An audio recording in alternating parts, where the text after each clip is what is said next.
I titled this little chat, The Rediscovery of Your Soul. I was standing there trying to talk to my wife, and she looked to be crying, but she was trying not to, and she was clacking away at the computer, and I said, "What's wrong?" And she's like, "Nothing." And I said, "Something's wrong.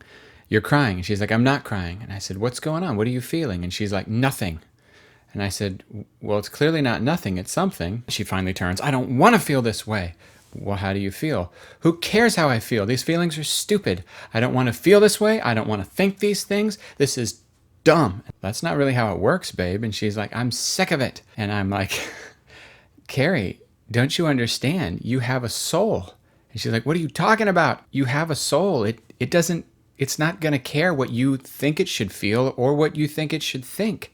It's actually your job to discover what it feels and thinks and take good care of it.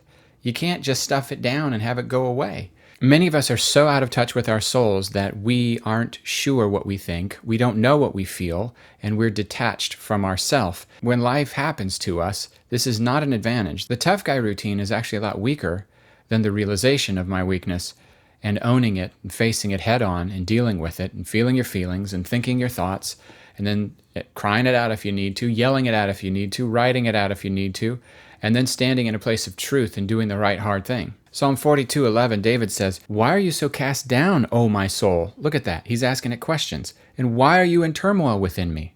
Hope in God, for I shall again praise him, my salvation and my God." He's aware. He knows that his soul is not the same thing as him. His soul is a part of him. His soul has distinct thoughts and feelings from him. David asks his soul questions. David tells his soul answers. He pleads with his soul. He exhorts his soul. He gives advice to his soul.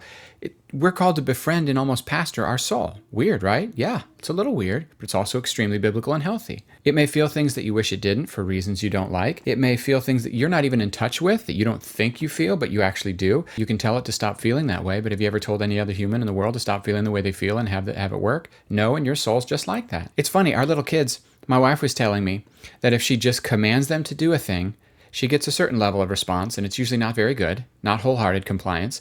But if she carefully explains the thing and commands them, she gets a lot higher measure of compliance. Listening to your soul might help you have a lot more mercy on yourself, and explaining to your soul why that is not reasonable is therapeutic to your soul. This sounds crazy, right? Like talking to yourself? Talking to yourself is not a sign you're crazy. Talking to yourself is a way to not go crazy. Check this one out. Psalm 131 verse 2, "But I have calmed and quieted my soul like a weaned child with its mother. Like a weaned child is my soul within me." There's stuff that he really wishes he could have and he doesn't have it. There's disappointment. There's unmet expectations. There's loss.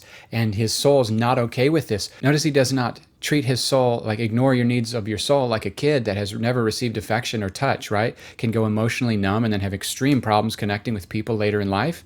That's not his soul, right? It's a weaned child with its mother.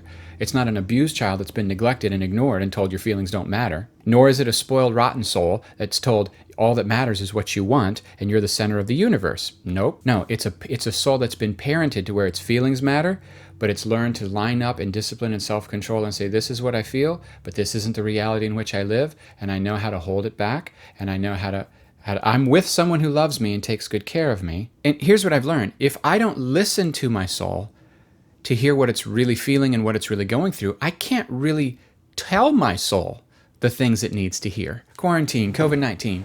Our souls are saying all sorts of stuff. I don't know that many of us are very in touch with it. Our souls are angry. Our souls are hurt. Our souls are scared. Our souls are in denial. Our souls are bargaining, saying it's going to be okay. I can get out of it.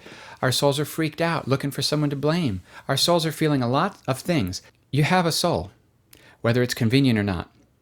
Either get used to intentionally owning and caring for it, or get used to being oblivious as to what exactly is owning and controlling you.